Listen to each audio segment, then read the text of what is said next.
est parti pour ce matin. Voilà. Alors, on s'en va corriger notre révision.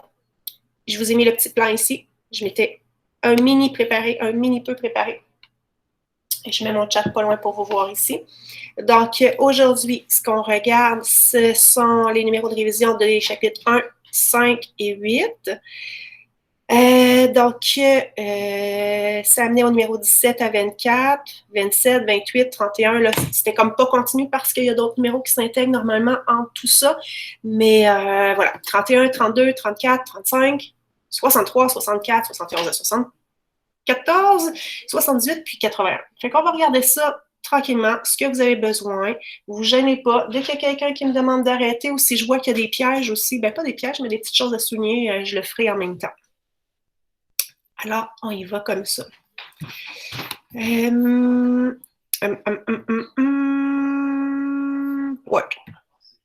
Comme ça ici. Merci, Rafi. Ouais. Donc, j'entendrai plus tout le monde se promener dans le corridor. J'ouvre mon Active ici. Ce ne sera pas long pour pouvoir vous barbouiller tout ça. Vouloir.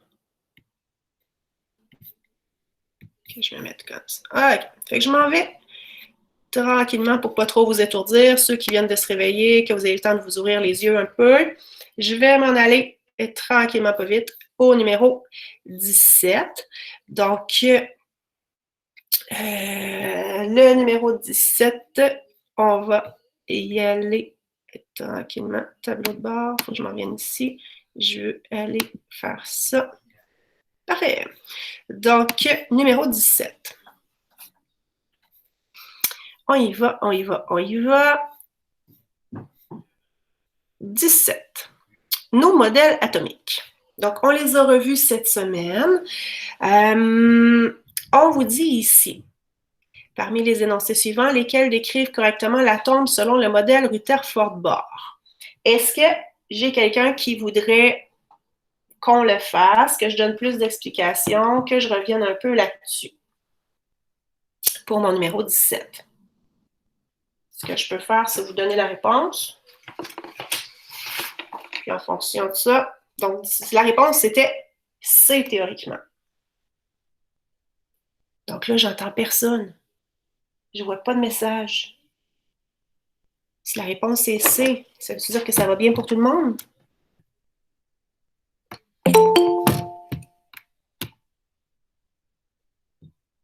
Je pense que oui. OK. Mais là, c'est parce que je n'étais plus sûre si c'est parce que personne parlait ou si j'avais plus de son. C'était ma grande question. Donc, on l'avait bien revu. Mon noyau, mes protons positifs dans le noyau, j'ai mes couches électroniques, mes cercles avec les électrons qui se déposent dessus. Voilà. Donc, ça, c'est Rutherford-Bohr. Bohr, j'ai mes orbites. OK. On s'en va ensuite au numéro 10. Oh boy, j'ai un peu trop vite. Numéro 18. Donc, on vient dessiner des atomes. Donc, si je viens dessiner pour chacun des éléments suivants, donne le symbole, le numéro atomique, le numéro de la famille, le numéro de la période, puis la notation de Lewis que je ne vous ai pas montré la dernière fois dans la petite révision de dimanche, et le modèle Rutherford-Bohr. Bon, je vais faire le premier au complet comme il faut. Puis, si vous avez des questions par rapport aux autres, ben, on y va ensuite. Donc, l'aluminium. L'aluminium, son symbole CAL, son numéro atomique. Je n'ai pas pensé de sortir de tableau périodique. Donc, je m'en viens ici. Ah, même très simple. Tableau périodique. Vous allez pouvoir le voir en même temps. Donc, mon tableau périodique. je vais aller chercher, tiens, ça, on l'agrandit, je vais aller chercher mon aluminium qui est ici. Donc, c'est le numéro 13. Il est dans la 3e famille et aussi la 3e période. Alors, si je reviens ici, son numéro atomique, crayon, son numéro atomique, c'est 13. Le numéro de la famille, c'est 3. Par hasard, c'est 3 pour le numéro de la période. Lorsque je fais la notation de Lewis, ce qu'il faut se souvenir, c'est que tous les éléments d'une même famille, avec la notation de Lewis, vont être pareils. Donc, au centre ici, j'inscris le symbole AL dans ce cas-ci. Et pour la notation de Lewis, c'est la plus simple. Je ne mets que les électrons de valence. Donc, seulement les 3 électrons de la dernière couche qui correspondent au numéro de la famille. Donc, nos petits pas de danse en haut, en bas, à gauche. Mes 3 électrons de valence sont là. Modèle de Rutherford-Bohr. Je fais mon noyau. Je vais venir vous le faire comme je le fais en classe. Je fais mon noyau. Je vais mettre mes protons à l'intérieur. Donc, ça va aller mieux si je mets une autre couleur. Je mets mes 13 protons positifs dans mon noyau. Je dois venir, et là, c'est moins bien préparé que la révision, hein, parce que vous allez voir mes talents limités en cercle ici. Pour ceux qui ont faim, on dirait un œuf. Donc, j'ai mes 3 couches d'électrons parce que le numéro de la période, c'est 3. Je sais que j'ai 3 électrons de valence, donc en haut, en bas, à gauche. Là, j'ai une question. Est-ce que j'aurais pu le mettre ici, à la place, mon 3e, puis pas en mettre là? Oui. J'ai un tout petit oui, tout petit d'une personne gênée. Alexis Saint-Laurent, ça se peut-tu? Oui. Oui. Excellent. Donc, Alexis, tu as raison. Moi, c'est juste que je vous ai donné l'habitude en haut, en bas, à gauche, à droite, là, pour pas vous tromper, mais vous auriez très bien pu faire en haut, en bas, à droite, ou gauche, droite, en bas, tant que je n'ai que 3 électrons sur la dernière couche et qu'il n'y a pas de duo, qui sont tous séparés. Parfait.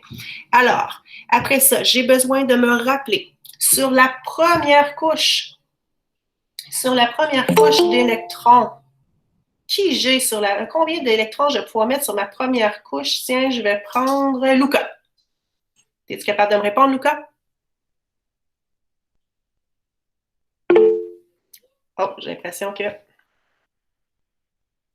Luca, sur la première couche, je reprends mon tableau périodique. Je m'en viens avec toi. Bon, je vais faire ça comme Il a ça. écrit 2. Ah, il a fini par m'écrire 2. Au début, c'est parce qu'il m'avait écrit « je sais pas ». OK. Donc, Luca, t'es parfait, mais je vais le faire pour tout le monde. De toute façon, je suis rendue. Donc, sur la première couche, première période, première couche, j'ai une... Oh boy. OK, je vous l'ai grossi sans le vouloir. J'ai...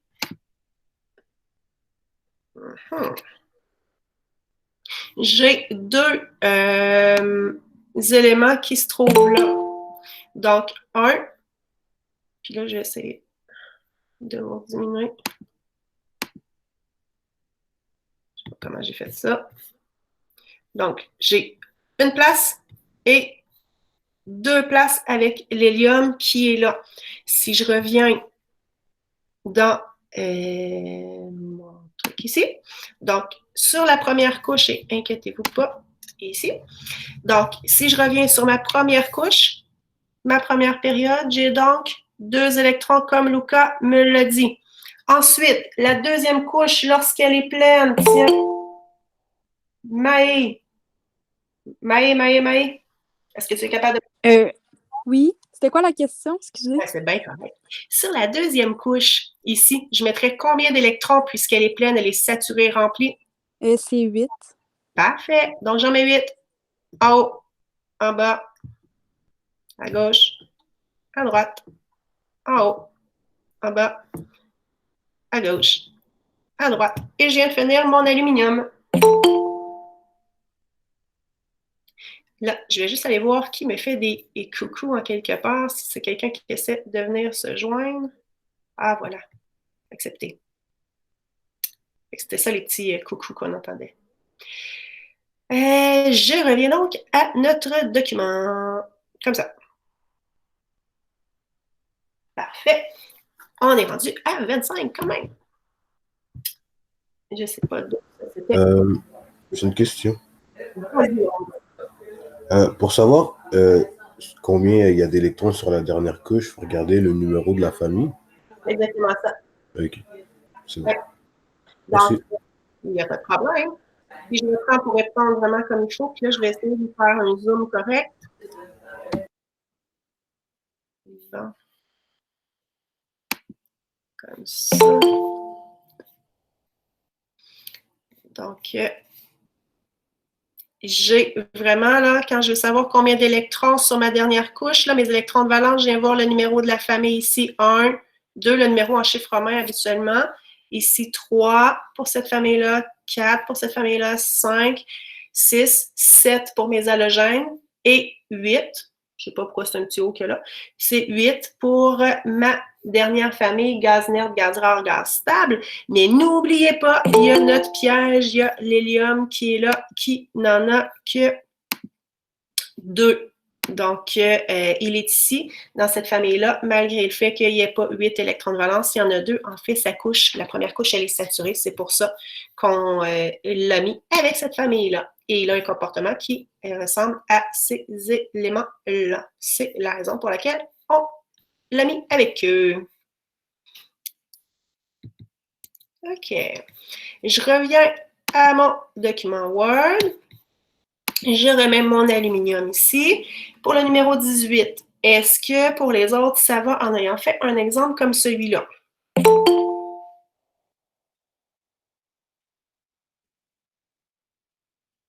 Oh. Inconnu.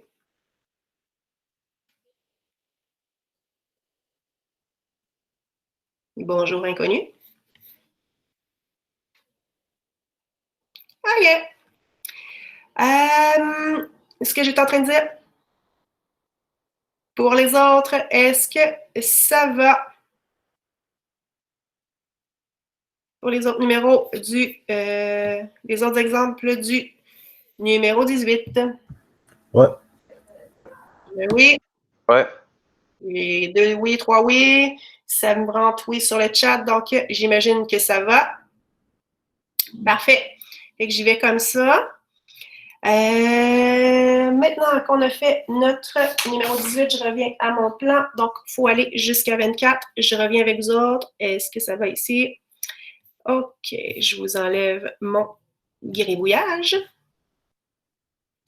19. Où sont situés les électrons de valence d'un atome? Quelqu'un est capable de me répondre à ça vite, vite, vite. Léa. Je ne suis pas fine, je t'ai attrapé tout de suite comme ça au vol, Léa. Où sont les électrons de valence?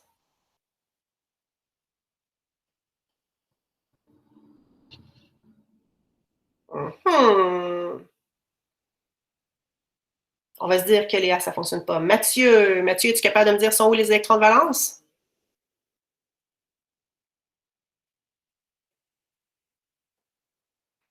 Et je me parle toute seule ce matin. Salma?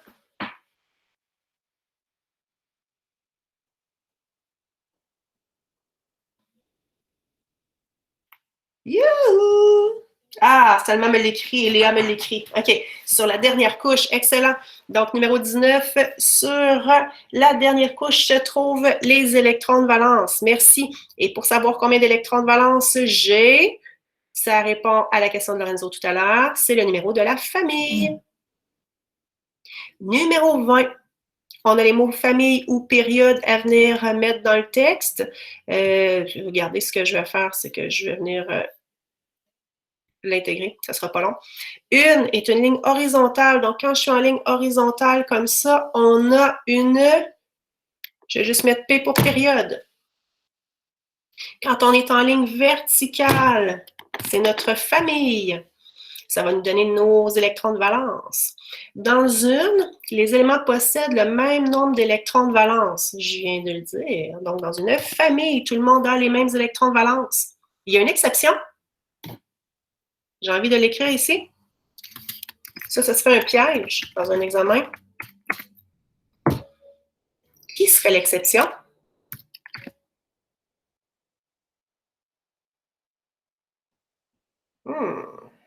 William?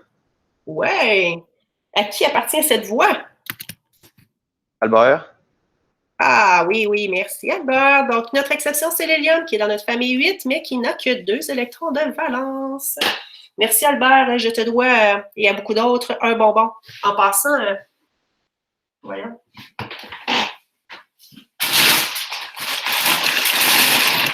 Il faut absolument que l'école reprenne.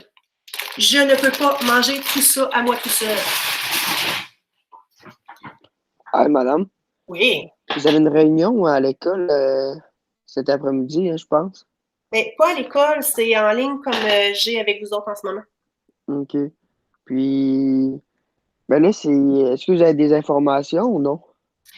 Pour l'instant, c'est-tu la voix d'Hugo, ça? Non, c'est la voix de Tristan. Ah, Tristan. Donc, j'ai pas d'informations, Tristan, jusqu'à maintenant. J'ai comme l'impression qu'on va presque être les derniers à savoir qu'est-ce qu'il y en est, sur comment les écoles vont réouvrir, parce que j'imagine que c'est ça ce que tu veux savoir. Puis Ouais. comment ça va se faire, puis de quelle manière est-ce que ça va être graduel pour garder les distances, tout ça, là, j'ai vraiment aucune réponse là-dessus. J'ai l'impression qu'on va peut-être avoir un peu plus de renseignements cet après-midi, mais tant et aussi longtemps que le plan du ministère ne sera pas, je veux dire, exposé, dit la semaine prochaine, mais j'ai l'impression qu'on vogue un peu dans le flou. Tu sais, il y a quelques semaines, on vous disait, vous allez pouvoir aller chercher votre matériel à l'école, mais la direction s'est toute dépêchée. Il y a des profs qui ont demandé du matériel. Ils avaient tout mis ça dans des sacs individuels au secrétariat. Puis finalement, ça n'a jamais pu être donné parce que, oups, tout d'un coup, il n'y avait plus le droit. On n'avait même plus le droit d'aller chercher dans le stationnement notre matériel.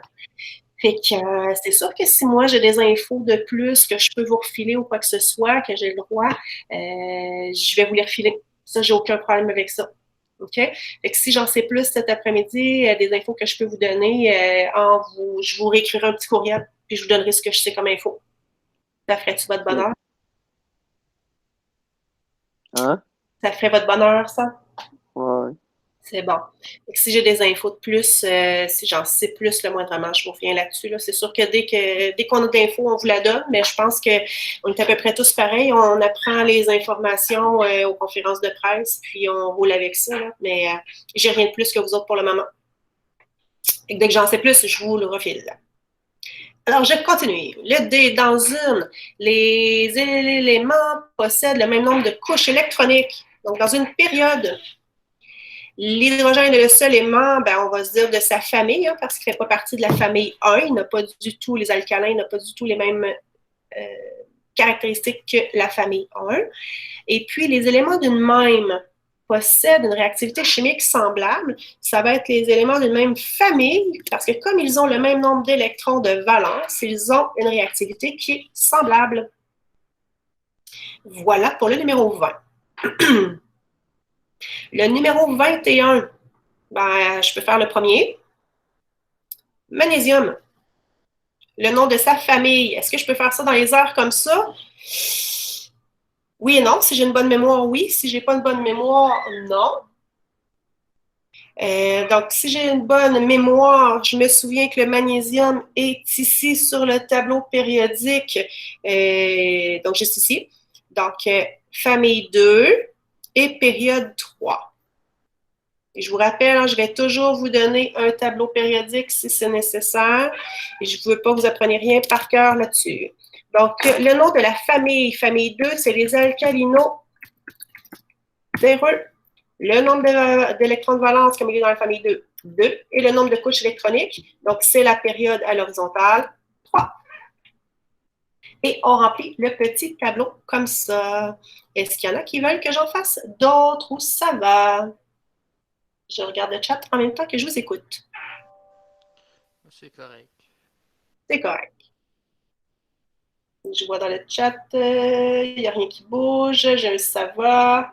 OK.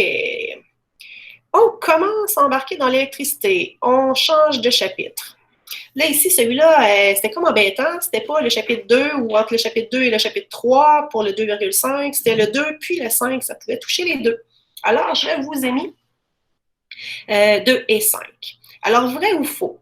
Les électrons portent une charge négative, les protons une charge positive. Les électrons négatifs, les protons positifs. Rappelez-vous, je viens écrire électrons comme ça, puis protons plus. Donc, vrai. Un corps neutre est un corps qui ne contient aucune charge. C'est faux. C'est un corps qui a autant de plus que de moins, donc autant de protons que d'électrons. Voilà pour le 22. Le 23, on dit vrai ou faux, explique ta réponse. Dans certaines circonstances, l'électricité statique entraîne l'attraction de deux matériaux et dans d'autres, elle entraîne la répulsion. Donc, c'est vrai. Si deux corps chargés pareils, donc deux corps chargés positivement ou négativement, donc chargés identiquement, donc ils vont se repousser. Alors que si j'ai deux corps qui sont chargés de façon contraire, c'est-à-dire un qui a un surplus de protons positifs et un qui a un surplus d'électrons négatifs, bien, comme un est positif, l'autre est négatif, ils vont avoir tendance à s'attirer. Voilà pour mon 23. Il nous reste le 24 dans cette section-ci. Est-ce que je suis allée trop vite? Non, ça va. Faut vraiment m'arrêter sinon. Je reprends ma phrase. Décris ce qui se produit lorsque tu frottes un morceau de laine qui a tendance à se charger positivement avec un morceau de plastique qui a tendance à se charger négativement. Alors, si ma laine a tendance à devenir positive, je vais vous faire un dessin. Si ma laine a tendance à devenir, ça c'est la laine, ma laine ici, puis mon morceau de plastique. Je les frotte ensemble. Si je les frotte ensemble, et je vous dis ici, la laine a tendance à se charger positivement, ça veut dire, mettons là, que je me mets 3 plus puis 3 moins au début, pour chacun des deux. 3 plus, 3 moins.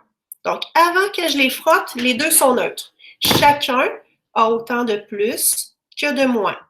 Et là, quand je les frotte ensemble, on dit, et je vais venir surligner, comme je vous fais faire normalement, le morceau de laine a tendance à se charger positivement, puis le plastique, lui, négativement. Alors, ça veut dire que ma laine va perdre des électrons qui vont s'en aller dans le plastique. Voilà ce qui se passe. Donc, les électrons vont quitter la laine pour s'en aller vers le plastique. C'est pas plus compliqué que ça comme réponse. Voilà pour mais 17 à 24. 27-28. Je vous enlève mon dessin. 27-28. 27, ben, c'est un texte troué. Je peux vous le lire carrément avec le texte. Ou ben, vous avez votre corrigé. Est-ce qu'il y a des questions dessus?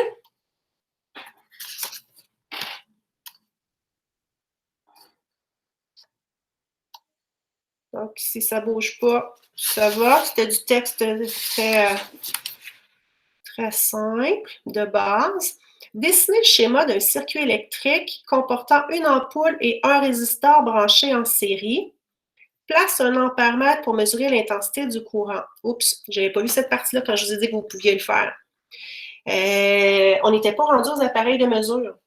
Fait que tout ce que vous pouviez me faire ici, là, en fonction de ce qu'on avait vu jusqu'à maintenant, c'était la première phrase.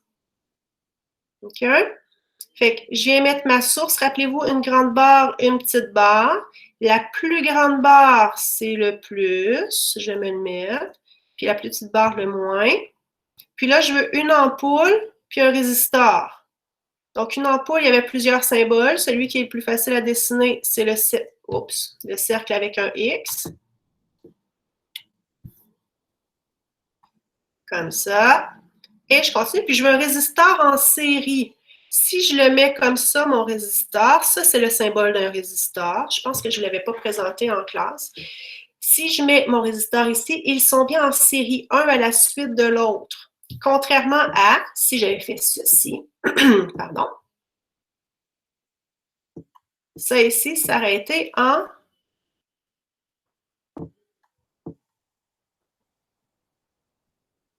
parallèle à ce moment-là. Ça ici, je vous l'écris pour pas que personne se trompe. Parallèle pour ça.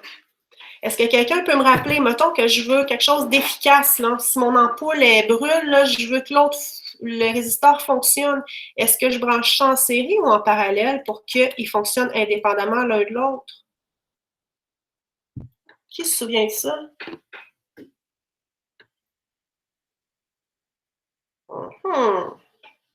Bon, que je prenne un volontaire forcé? Madame, c'est parallèle. Ah, merci. Il me semble que c'est Amy, ça. Oui. Parfait, merci, Amy. Donc, si je veux que les deux, qu'un puisse fonctionner alors que l'autre ne fonctionne pas, mettons que mon ampoule brûle, puis je veux que mon résisteur fonctionne quand même, c'est le parallèle que je vais choisir parce que le courant va pouvoir circuler ici dans cette branche-là. Mais pour la question que j'avais ici, c'était tout simplement donc quelque chose en série. C'était ça que je voulais que vous me dessiniez. Alors, voilà pour cette petite partie-là. Les instruments de mesure, on ne les avait pas vus, donc vous ne pouviez pas me les faire. 28. On s'en va à 31 maintenant.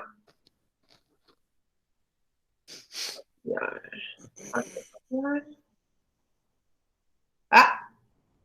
Colorier le bon pôle de la boussole ou de l'aimant. Colorier. Avez-vous aimé ça, colorier? Vous aimez colorier? Oui.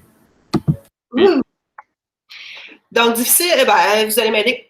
J'ai entendu, je vais dire que c'est Joey que j'ai entendu. Joey, le premier ici, là, parce que je ne vais pas me parler toute seule tout le long. Le premier ici, pour l'aimant qu'il y a là, est-ce que je colore en noir le côté gauche ou le côté droit? Droite, je pense, je sais pas. Droit. Si je mets lui en noir, est-ce que le noir... Ah, l'autre. Ah, c'est l'autre. C'est l'autre. Génial.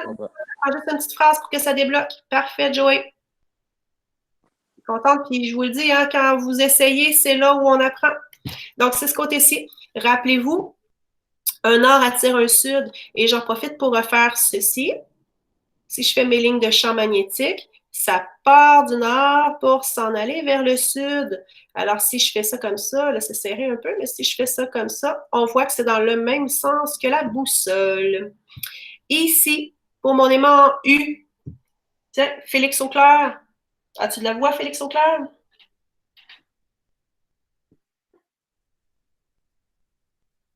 Oh, Félix Auclair est mystérieux.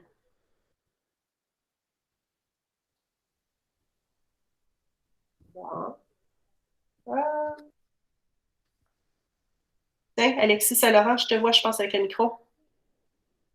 Alexis Saint-Laurent, comment je barbouille ma boussole? Ici?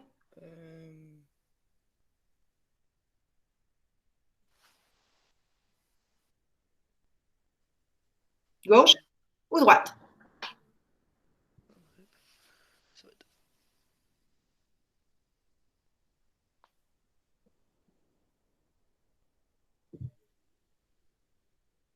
Gauche. Si je barbouille à gauche ici, là, ce serait un or qui attire un or. Est-ce que ça marche? Oh, je suis mieux de faire à droite ici. Et regardez, mes lignes partent du nord pour s'en aller vers le sud. Et là, comme ça, mon aimant va suivre, ma boussole, pardon, va suivre la ligne de champ. C'est parfait, Alexis. Et je vois ta petite correction en dessous. Ici, donc, pour celui-là, mes lignes de champ partent du nord pour s'en aller. Boy, oui, je l'ai fait grosse. Du nord pour s'en aller vers le sud. Alors, je vais venir barbouiller celle du haut. Est-ce que c'est logique? Oui. Ici, je vais avoir un blanc et un noir ensemble. Finalement, mon dernier exemple ici, ça revient un petit peu à celui-là. Donc, si j'ai mon sud ici, mon nord, oh boy, mon nord, comme ça ici. Et si je fais mes lignes de champ, ça part du nord pour s'en aller vers le sud, ben, on remarque que ça suit l'un et l'autre. Voilà. Donc, le 31 est fait. 32. Transformation de l'énergie. Je fais ça. OK. Ici, ce qu'on veut, c'est que vous disiez que l'énergie est transportée au fur et à mesure jusqu'à temps que ça se rende à la maison et qu'il n'y a pas d'énergie perdue. Il y a de l'énergie qui peut être dissipée dans l'environnement, mais il n'y a pas d'énergie qui est perdue, qui disparaît. Vous avez le petit texte dans le document.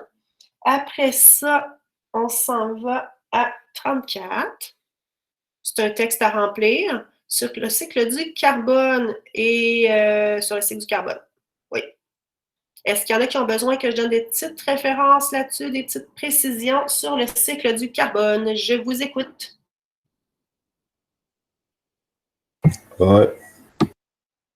OK. Alors, je précise.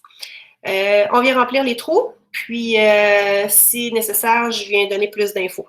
Alors, je m'en viens dans le texte. À partir des rayons du soleil, les végétaux et le phytoplancton, qui est une algue, donc effectuent de la photosynthèse. Ils absorbent le carbone présent dans l'atmosphère ou dans l'eau sous forme de CO. Puis là, je vais mettre un 2 comme ça. Je ne m'obstinerai pas avec le petit 2. Ah non, je vais m'obstiner pour que vous le fassiez comme il faut, vous autres aussi. CO2. Pour fabriquer du... Et là, dans nos choix, on veut le sucre qui est présenté ici plus précisément sous forme du glucose. Donc, c'était le mot à mettre ici. En fait, glucose, ce qui finit en ose, ceux qui feront monnaie de la chimie organique, ce sont des sucres, donc glucose. Il y a ensuite libération d'oxygène. Donc, lors de la photosynthèse, ma plante va prendre le CO2 qu'il y a dans l'air, de l'eau, et va transformer ça en glucose dans ses feuilles, dans ses tiges, etc., et va rejeter du dioxygène que nous, sous forme de gaz, on va être capable de respirer. Ensuite de ça, au cours de l'air, les êtres vivants libèrent du carbone. Bon, ben, nous, ce qu'on fait, c'est de la respiration. Donc, au cours de la respiration, les êtres vivants libèrent du carbone sous forme de... Je vais être paresseuse un peu. Ah, zut. Dioxyde de carbone, CO2. Dans l'air, ou encore, comme on a dit, les êtres vivants en général, ben, dans l'eau. Nos animaux marins, les poissons et tout. Donc, ça va être dans l'eau qu'ils vont le rejeter. Lorsqu'ils se nourrissent, les animaux absorbent le carbone contenu dans les tissus des... ça peut être plantes ou animaux. Ah, végétaux. Donc, on va aller chercher le carbone qui est dans les feuilles, les tiges, etc. des végétaux. Et on va aller, ou encore, on va aller chercher le carbone qui est dans les matières animales qu'on va manger. Par la décomposition, les micro-organismes recyclent une partie du carbone contenu dans les tissus des plantes et animaux morts et libèrent il y a du méthane et du CO2. Donc, ici, avec le texte qu'on a là, on a du mot méthane? Oui, donc c'est le méthane qu'on va venir mettre pour l'utiliser. Donc, le méthane. Donc, rappelez-vous, dans n'importe quoi qui va venir se décomposer, il y a du carbone et il va être libéré. Il va être libéré sous forme de CO2 un petit peu, mais beaucoup, beaucoup sous forme de méthane. En l'absence d'oxygène, ici, c'est oxygène. Donc, il y a des bactéries que lorsqu'il n'y a pas d'oxygène, ça, on ne l'avait pas vu. Oxygène. Certaines bactéries décomposent la matière organique par, et là, il faut y aller par élimination avec nos mots. Ce qui reste, c'est la fermentation. Dans ce cas, le carbone est libéré sous forme de CO2. Ça, cette partie-là, la dernière petite partie que je viens de faire, je vous dirais que c'est comme un enrichissement. Ça ici, je ne vous aurais pas demandé ça. Je peux vous le mettre en italique ou même comme ça. Là. Ça, je ne vous aurais pas demandé ça en examen. Je ne vous l'ai pas montré. Bonne journée, Maë. Bon travail. 35, donc c'est un peu la suite. La formation de dépôts calcaires, une partie du dioxyde de carbone présent dans l'eau sous forme de carbonate dont la formule chimique est. Je ne vous demande pas d'apprendre par cœur la formule chimique du carbonate. C'est celle-ci. Pour ceux qui sont en STE, rappelez-vous, on avait un petit tableau des ions polyatomiques, puis CO3, c'était carbonate, donc carbonate de calcium. Mais je ne vous demande pas, comme je vous dis, d'apprendre ça par cœur. Sa formule chimique, là, personne, je ne demanderai pas ça, de me sortir ça dans un examen. Cette substance se retrouve dans la composition des squelettes et coquilles. C'est ça qu'on veut? Des coquillages et du squelette. Des coquillages et du squelette. Du squelette d'organismes marins tels que les coraux et les mollusques. Lorsque ces organismes meurent, leur reste calcaire s'accumule au fond des océans, puis ça fait des sédiments. Après des millions d'années, ces sédiments-là se transforment en roches. Dans nos choix, on a, voilà, roches sédimentaires.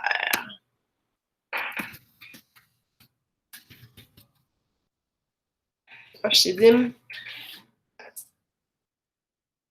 OK. Avec le temps, ces roches-là remontent à la surface de la Terre grâce au mouvement des plaques tectoniques. Ces roches peuvent aussi demeurer enfouies et devenir des roches métamorphiques avec la pression et la chaleur de la Terre. Donc, ça, on a vu ça au chapitre 6 ou 7. Une partie du carbone contenu dans ce type de roche retournera dans l'atmosphère sous forme de lors des. Et là, moi, j'irais CO2 avec, il doit y avoir des volcans là-dedans. Voilà. CO2 avec éruption volcanique. Donc, CO2, donc, quand il y a les éruptions volcaniques, il y a une partie qui peut retourner dans l'atmosphère en CO2 grâce aux éruptions volcaniques. Et la formation des combustibles fossiles, pétrole, charbon, gaz naturel qu'on a vu en début d'année. Le carbone contenu dans les débris des plantes et des animaux morts se décompose au fond des océans pour former une couche de sédiments. Sous l'effet de la pression, une partie du carbone se transforme en combustible fossile. Et là, je pense qu'en vous disant, en vous faisant le petit rappel, j'ai répondu à ce qui vient sur la ligne. Pétrole et charbon ensemble, c'est du pétrole. Ouais. Pétrole, charbon et gaz naturel. Voilà. Oups, naturel. Voilà. Donc, on a notre numéro qui est fait. Pergélisol, ça va être pour la prochaine fois. Là, je suis rendue à 63, 64. 63, 64. Avant de continuer, est-ce que ça va? Ouais. Ouais. Parfait. 63, 64. On y va. On tourne ça tranquillement. Étourdis ça un peu. On arrive. OK. Les fonctions électriques. On les avait vues un petit peu avant de partir. Ça, c'était mon truc au tableau du C4 pour me souvenir de toutes les fonctions. Donc, C pour commande, I, isolation. L'autre C, conduction. A, alimentation. P, protection. Et T, transformation. Alors ici, on veut savoir qu'est-ce qui fait quoi. Ah, je vous les ai nommés de mémoire, mais il est dans le haut. Alors, la fonction assurée par toute composante qui transforme l'énergie électrique en une autre, ben, c'est le T de C4.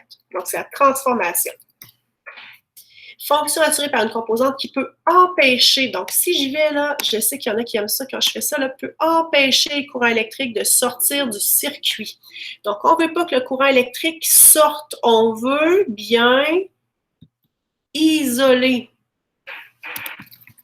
Oups, et isoler, ce n'est pas la fonction. La fonction, c'est isolation, comme il faut. Et je vais continuer. Je vais passer mes choses comme il faut. OK, je m'en vais au C. La fonction assurée par une composante pouvant interrompre automatiquement la circulation Et le mot-clé ici, en cas de situation anormale. Donc, interrompre et en cas de situation anormale. Ah, ah. Bon, là, j'ai une bousillé la patente. Ah, ok, j'ai rien ici. C'est la protection. Et la protection, je vous rappelle qu'il y avait deux choses qui pouvaient la faire. J'en profite pour le mettre. Ce sont les fusibles et disjoncteurs, donc les fuses puis les breakers en bon français. Donc, je vous le rappelle ici. Oups, c'était pas demandé de le préciser, mais je prends 2 secondes pour le faire. Ensuite, fonction assurée par une composante qui laisse passer le courant électrique d'une partie à l'autre du circuit. Donc, si je laisse passer le courant, je veux que le courant passe, ça va être tout simplement ce que les fils font, la conduction. Oups. Fonction assurée par une composante qui produit. Donc, si je produis un courant électrique, ça va être, oups, non, c'est pas ça qu'il faut que je fasse, c'est comme ça. Ça va être mon alimentation. Fonction assurée pour ouvrir et fermer un circuit. Je viens souligner pour continuer. Ouvrir et fermer le circuit.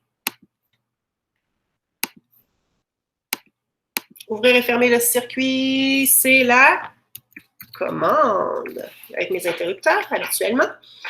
Et après ça, fonction dont les composantes limitent la circulation des charges au seul circuit électrique. Et je veux que ça reste à l'intérieur de mon circuit électrique. Ça limite la circulation.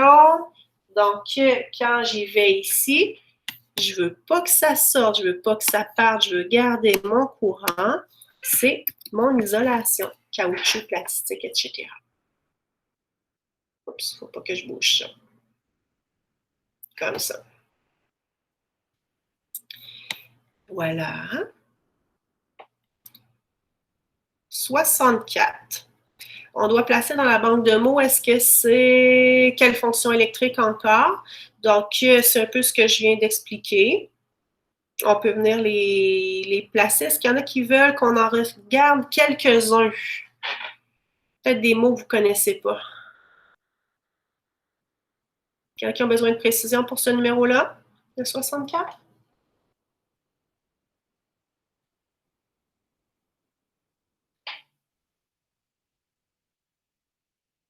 Ça ne bouge pas. Donc, je me dis que c'est beau. 71 à 74. 71 à 74. Je m'en viens tranquillement. OK. Quelle flèche représente correctement le sens conventionnel du courant dans le fil électrique? Ah, OK. Je vais le voir. Bon. OK. C'est pas loin. On l'a vu en classe. Il faut juste se rappeler de prendre notre main droite. On peut prendre le crayon qui représente le fil. Et là, il faut se rappeler que le bout de nos doigts, c'est le sens où les nord de mes boussoles, les pôles nord de mes boussoles vont se placer. Alors, si je fais comme ce que j'ai à l'écran, j'ai mon crayon qui représente mon fil, puis là, je ne sais pas si sur cellulaire vous me voyez, fait que je vais faire ça 2 secondes. Je vous remets moi à l'écran. OK. Là, je ne sais pas si c'est moi que vous voyez. Est-ce que je vois là? Non. C'est moi que vous voyez maintenant? Oui. OK. Donc, si ça ici, c'est mon fil, j'ai 2 façons de placer ma main. Soit mes bouts de doigts ici, mes nord viennent faire le tour comme ça ici, ou encore de cette manière-là. Et là, si ma mémoire est bonne dans le document que je voyais il y a 2 secondes, donc si je reprends, je vais même pouvoir le mettre, moi, juste le voir, moi, le temps de vous répondre. Donc, si je reprends mon Word, les flèches pointent, même je vais vous le remettre. Je vous remets.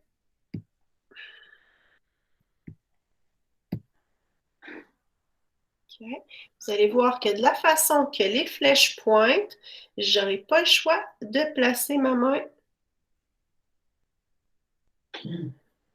vraiment comme ça ici. Donc, les boussoles partent d'en avant pour s'en aller vers en arrière comme ça. Alors, le sens du courant, quand je suis mon pouce, ça pointe le courant conventionnel. Alors, le sens du courant conventionnel, ça va être la flèche 1. Des trucs en rond comme ça, c'est pas le sens du courant, mais pas du tout. On savait que c'était en ligne droite, donc ça suivait le fil, soit vers le haut ou vers le bas. Donc, on pouvait tout de suite éliminer ces deux-là. Et là, il s'agissait de venir placer nos doigts comme il faut. 72, d'après moi, on ne l'avait pas à faire. Oui, OK. Bon, le chien a décidé qu'il venait vous faire un petit bonjour. Vous l'entendez peut-être japper. Donc, on vous dit quels facteurs vont augmenter l'intensité du champ magnétique autour d'un fil droit. Ce ne sera pas long. Quelqu'un qui va arrêter le chien. OK. Le chien n'aime pas le facteur. Donc, on est dans la phrase, hein? Quels facteurs augmenteront l'intensité du champ magnétique? Donc, si je veux un gros champ magnétique, ce que je vais faire, c'est que je vais augmenter l'intensité du courant. Donc, je vais augmenter l'intensité du courant. Si j'ai beaucoup de courant, le champ magnétique va être plus fort. Au contraire, le B, si je m'éloigne, si je m'en vais du fil, ben, ça va être de moins en moins fort, comme je vous montrais avec les boussoles. Hein. Quand j'emmenais les boussoles loin, il y avait moins d'influence. Si je me rapproche du fil, ça va être plus efficace. Utiliser un fil de cuivre. Un fil de cuivre, ici, là, il aurait fallu voir que quand je prends un fil de cuivre, le cuivre conduit mieux le courant. Donc, c'est pour ça qu'on en a parlé un petit peu.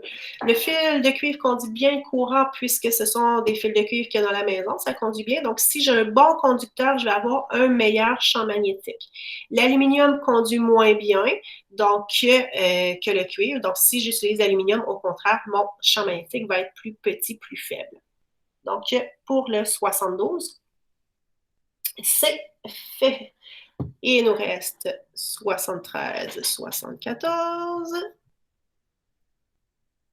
dans cette section-là. Ici, on est avec la règle à main droite encore. Le champ magnétique est de forme circulaire autour d'un fil conducteur. Donc, oui, le champ magnétique est toujours de forme circulaire autour du fil.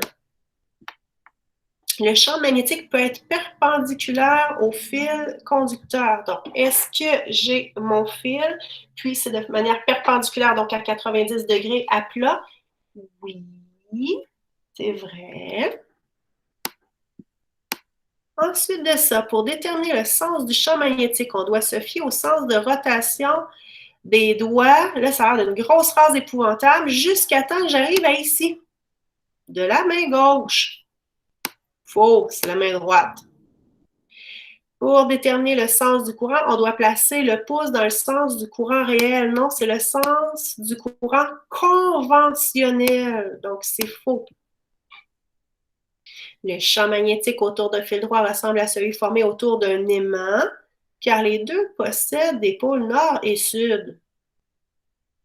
Ben, c'est faux. Il n'y a pas de pôle sur un fil. Et finalement, le 6, lorsqu'on place les doigts de la main droite dans le sens du courant, le pouce nous indique le sens du champ magnétique. Non, le pouce nous indique le sens du courant conventionnel. Donc ici, le sens du courant conventionnel ou le pouce, si on veut, c'est simplement le moins pour le pouce. Voilà pour notre 73. On est dans nos millimélos parce qu'ils ne sont plus en ordre de chapitre, parce qu'on les a mis à droite, à gauche. C'est un petit melting pot, mais je vous ai mis vos chapitres toujours dans la marge, donc vous êtes capable de savoir où est-ce qu'on s'en va. Donc, on a notre 74 à faire. Voici des énoncés concernant certains éléments du tableau périodique. On a un seul énoncé qui est vrai. Là-dedans, on doit le chercher. Fait que là, je vous montre un peu les stratégies pour répondre à des questions comme celle-là. OK. L'azote est un gaz inerte situé sur la 5e période. Mais la première chose que je fais, je m'en vais dans mon tableau périodique. J'ai mon azote. Mon azote est ici. Elle est dans la 5e. Il est dans la 5e famille. Et la 5e famille, ben, ce n'est pas les gaz inertes. Moi aussi, je me souviens bien, j'ai lu quelque chose sur les gaz inertes. Donc, dès que je vois ici l'azote est un gaz inerte, ça, c'est pas vrai. Automatiquement, je sais que c'est faux. Puis la 5e période, il aurait fallu que ce soit la 5e ligne horizontale, ce qui n'est pas le cas du tout non plus. Le brome est un halogène qui se situe sur la 4e période. Donc, le brome est un halogène. Le brome, je le prends, je vais l'encercler.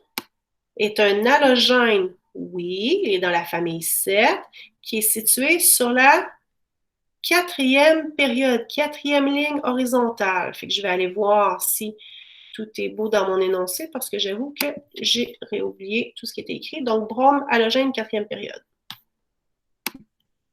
Brome, halogène, 4e période. Donc, en théorie, celui-là, il est vrai. Mais je ne veux pas me faire avoir, fait que je vais aller vérifier les deux autres. Je vais prendre 2 minutes.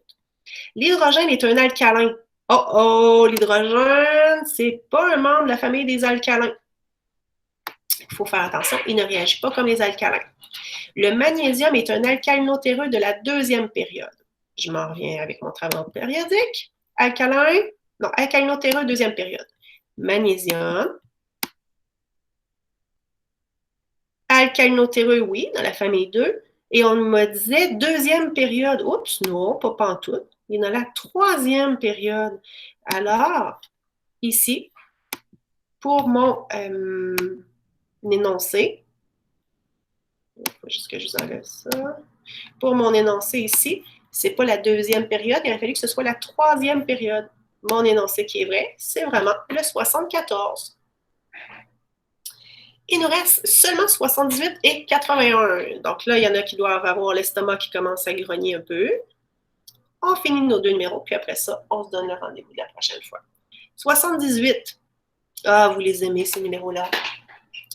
Dans le montage suivant, déterminez la charge possible de chacune des boules qui est là. Bon, on me dit, soit les 3 boules sont négatives, soit les 3 boules sont positives, soit on me dit la boule 1 et 2 sont positives, la 3e est neutre, la boule 3 est positive et les autres boules sont négatives. Bien, je vais tester.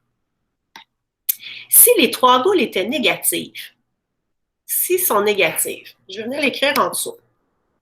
Si elles étaient négatives, est-ce que ça se peut ce qui se passe là? La 1 et la 2 qui se poussent, c'est vrai. Par contre, la 2 et la 3, si elles étaient toutes les deux négatives, la 3, ben, il faudrait qu'elle s'en vienne ici, là, parce qu'elle ne voudrait pas se coller près de la 3. Donc, c'est pas vrai pour celui-là. Ensuite, je continue, je vais enlever mon truc. Donc, le A n'est pas vrai. Si les 3 boules étaient positives, bien, ça ferait la même chose. Les 2 positives s'écarteraient ici, c'est parfait. Mais si celle-ci était positive, bien, la 3, il faudrait qu'elle vienne s'en aller ici parce qu'elle voudrait s'éloigner le plus possible de la 2. Alors, on sait que la 3, la B n'est pas vraie. Le 3e énoncé, là, tout enlever ça. Le 3e énoncé, on me dit les boules 1 et 2 sont positives. OK? Et la 3e est neutre. Mettons que je ne suis pas sûre, ça. Ça se peut-tu que ce soit neutre et que ça s'attire comme ça? Je ne suis pas sûre. Je vais aller voir la boule 3, le D. Le D, on me dit la boule 3 est positive et les 2 autres sont négatives. Donc, si les 2 boules ici sont négatives, elles se repoussent l'une et l'autre, c'est correct. Et la 2 et la 3, elles s'attirent l'une par rapport à l'autre et sont positives, négatives. Ça, c'est vrai. Ici, là, la boule neutre, on voulait juste vérifier si vous allez faire quelque chose. Si elle est neutre, elle serait attirée un petit peu ici, mais elle ferait une induction, donc avec des plus, des moins de l'autre côté. Fait que c'est pas du tout ce qu'on voulait voir ici. 78 est fait. Et on va aller voir qu'est-ce que c'est que la 81. Je vous enlève le truc. 81. Ah, encore un peu de statique. Lorsqu'on frotte un ballon de caoutchouc sur vos cheveux, il acquiert une charge électrique. Lorsqu'on apporte un morceau de coton chargé positivement de ce ballon, il y a attraction.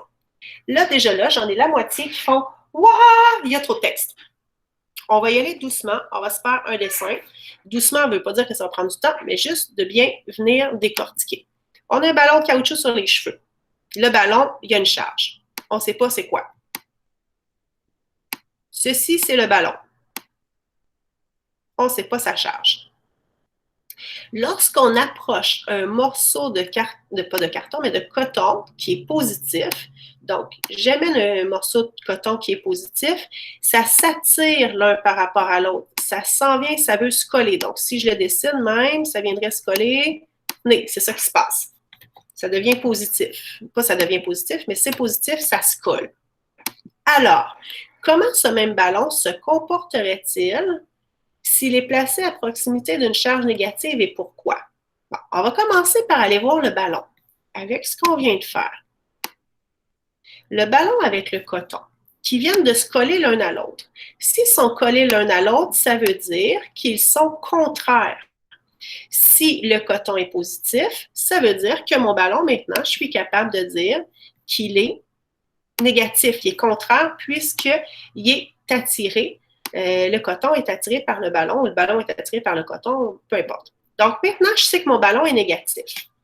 Et la dernière partie de question, maintenant, on veut savoir comment ce ballon se comporterait s'il était placé à proximité d'une charge qui est négative.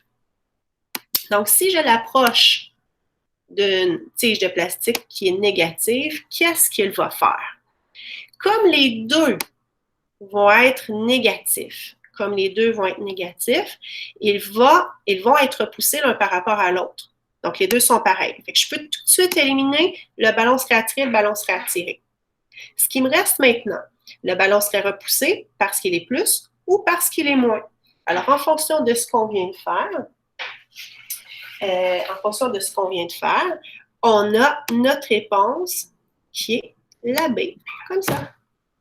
Donc, venez toujours faire par élimination, éliminer ce qui ne marche pas, tout doucement. C'est vraiment le meilleur des trucs que je peux vous donner quand on fait des numéros comme ça à choix de réponse. En fonction de ça, maintenant, je reviens avec vous autres. En fonction de ce qu'on vient de voir, arrêtez le partage, je m'en viens ici. En fonction de ce qu'on vient de voir, on a tout fait les numéros qu'on avait au programme. Moi, je reprends, puis comme d'habitude, je fais mes print screen. Donc, on a tous nos numéros qu'on avait besoin de revoir. Maintenant, ce que je voudrais que vous me disiez, est-ce qu'il y a autre chose que je peux regarder avec vous autres aujourd'hui qui vous donnerait de l'info de plus? Ou est-ce que tout est beau?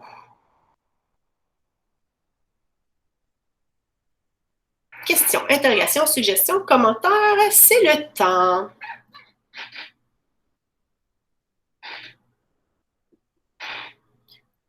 Où on peut retrouver le corrigé du document. Je croyais vous l'avoir envoyé par courriel. Donc, est-ce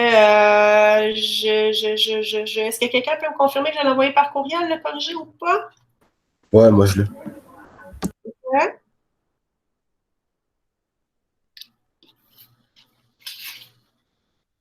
Gauche. OK. Donc, Léa, si jamais tu vois que tu n'as pas reçu le courriel, tu me fais signe, puis je te renvoie tout simplement le corrigé. S'il y en a d'autres qui voient que c'est le cas, là, que le corrigé n'apparaît pas, vous me le dites. Simon Olivier, tu me demandes quand le prochain cours? J'aurais envie de vous dire lundi, pour que vous puissiez regarder vos choses durant la semaine, puisque c'est le cours où on fait un peu la révision pour que vous puissiez travailler durant la semaine. Puis, tout de suite après, là, dans 5 minutes, je vous envoie un petit doodle avec est-ce qu'on le fait en matin ou en après-midi? Qu'est-ce qui va le mieux? Je vous donnerai, mettons, 2 choix d'heure l'après-midi puis 2 le matin. Mais, puis par exemple, c'est pas une belle phrase. Je recommence ma phrase parce que je lisais le texto de Joey. Alors, je reprends comme il faut. Je vais vous mettre 2 choix d'heure le matin, 2 choix d'heure l'après-midi. Puis même, je peux vous mettre le choix de lundi ou mardi. Je vais faire ça. Puis je vais y aller vraiment en fonction de l'heure qui est la plus populaire. Je vais l'envoyer à tout le monde du groupe. OK? Donc, là, je vois qu'il y en a qui me disent que je peux avoir le corrigé. Fait que j'ai l'impression que je n'allais peut-être pas envoyer à tout le monde. Il y a peut-être eu un bug. Je vais renvoyer le corrigé par courriel à tout le monde tout à l'heure. Par courriel, je me l'écris. Donc, je le renvoie à tout le monde. Inquiétez-vous pas. Pour l'heure, donc, Simon-Olivier, je vais vous donner 2 choix d'heure, puis je vous laisse jusqu'à demain matin pour remplir ça. Ça se fait vite, là, un petit doodle, c'est un petit point à remplir. Fait que je vous laisse jusqu'à demain matin pour remplir ça. Je vous dirai l'heure dans le courriel. Puis, je vous écris demain matin pour vous dire l'heure pour que ceux qui travaillent, tout ça, vous sachiez qu'est-ce qu'il y en a. Est-ce que ça a du bon sens pour vous autres? Ouais, ça fait du sens. Ouais, c'est bon. D'accord, là, je vois Léa aussi. Océan. Ouais. Parfait.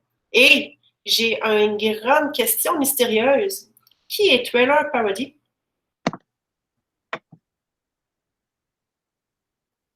Qui es-tu, cette personne mystérieuse? J'essaie de voir sur la photo, puis je te vois pas.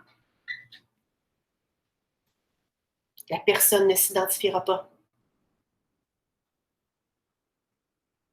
Là. Alors, je vous dis à lundi ou à mardi selon l'heure que vous allez choisir. Puis, après ça, donc c'est ça. On se revoit lundi ou mardi pour revoir les chapitres 6 et 7. Ça ne devrait pas être si long que ça. Puis, je rajouterai le petit bout du 3. Il y a très peu de notions, mais le 3, je ne l'avais pas mis dans la révision, donc je le mettrai avec ça. Donc, 3, 6 et 7, lundi ou mardi, en fonction de votre choix. Ah, bonjour Catherine. C'est le numéro 1. Tant que, donc, l'invité mystère, c'est identifié. Donc, c'était Catherine. Bonjour Catherine. Donc, on se revoit pour voir ces chapitres-là la semaine prochaine. Fait que là-dessus, je vous souhaite une bonne fin de semaine. Je vous dis d'être sage, d'être prudent, de prendre soin de vous. Aussi, madame. Bye bye. Madame. Bye. Bye.